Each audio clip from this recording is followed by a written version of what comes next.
Ritorna un momento straordinario e grave della sua vita, Gabriella Zecchinato, che accetta di raccontarci, con il pudore della fede e della semplicità di cuore, una grazia ricevuta da Sant'Antonio.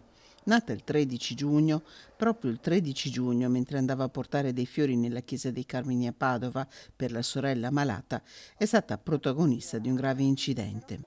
Io sono andata a portare i fiori perché era il mio compleanno e facendo il giro del Bassanello, il ponte del Bassanello, invece di accelerare, invece di frenare facendo la curva, ho accelerato e stavo andando in canale.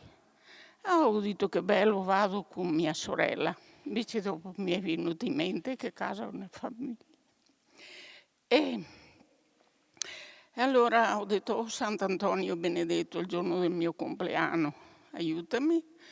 Mi ha aiutato, sono andata a sbattere sul pallone dove ci sono gli orari e l'ho buttato giù e ho capotato con la macchina e le ruote fischiavano da quanto schiacciavo.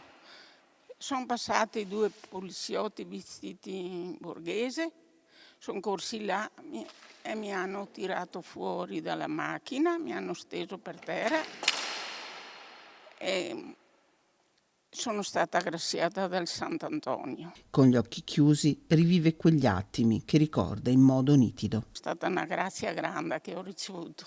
Lei sente di avere sentito una mano. Sì. L'ha vista. Ho visto una manina che si muoveva, ma non posso dire o che ho preso la botta in testa, ma per me è stato quello, il Sant'Antonio che mi ha aiutato.